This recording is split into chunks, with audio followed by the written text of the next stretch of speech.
FSA a une très grande nouveauté cette année, c'est l'adoption d'une 12e vitesse sur son groupe K-Force WE. Alors c'est pas seulement l'adoption d'un 12e pignon, c'est une refonte complète du groupe, même si le design évolue peu.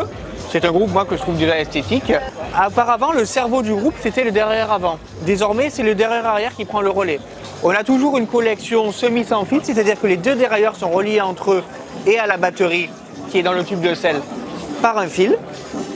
Et ensuite, vous avez les deux leviers qui communiquent entre eux par un fil et qui communiquent sans fil avec le derrière-arrière qui gère le système complet. Au niveau de la connexion sans fil, vous avez le protocole ANT. Généralement, c'est le protocole ANT+, qui est utilisé pour les compteurs GPS ou les capteurs de puissance. Le protocole ANT+, est un protocole qui est ouvert. Là, c'est un protocole ANT sans plus. Et donc c'est un protocole qui est entièrement fermé, c'est-à-dire que vous n'avez pas de possibilité de vous faire pirater votre groupe. Ça c'est important. Donc au niveau de l'application, vous avez la possibilité de configurer votre groupe et son fonctionnement selon vos souhaits. Vous pouvez par exemple gérer le bouton du haut pour descendre ou monter les vitesses, le bouton du bas pour descendre ou monter les vitesses, tout ça peut le derrière avant et le derrière arrière. Vous avez aussi la visu sur les batteries des deux dérailleurs, sur les batteries des leviers. Vous pouvez aussi régler le nombre de vitesses à la montée et le nombre de vitesses à la descente à la volée. Vous voyez là par exemple que le levier de gauche n'a pas de pile et le levier de droite est à 69% de batterie et à une portée 72%, c'est-à-dire que le signal est aux 3 quarts.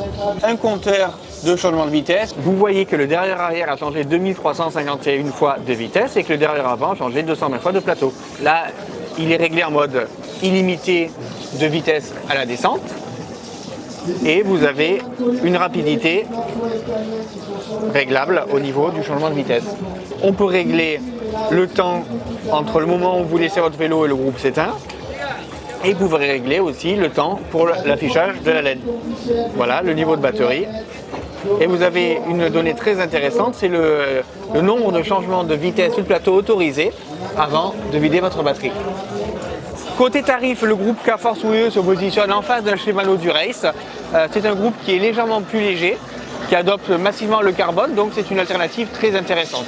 Regardez par exemple ce pédalier. Ce pédalier, il fait 550 grammes. Vous avez une étoile entièrement en aluminium usiné CSC, des manivelles carbone. C'est très sympathique. Alors FSA et Vision, c'est aussi une multitude de choix de pédaliers, capteurs de puissance, sans capteur de puissance, à tous les tarifs, compact, super compact ou normal. Deux postes de pilotage, vous avez une intégration qui fonctionne très bien, qui est l'intégration ACR, vous la voyez ici sur ce vélo. Alors FSA travaille conjointement avec beaucoup de constructeurs pour les aider à développer une intégration intégrale de la câblerie. Vous avez par exemple ce poste de pilotage qui est le Metron 5D de chez Vision. Vous l'avez en version ACR que vous voyez ici, avec le passage pour la câblerie sur le dessous. Et vous l'avez aussi en version classique, voilà, c'est le même poste de pilotage. Là, vous avez un passage de la câblerie externe.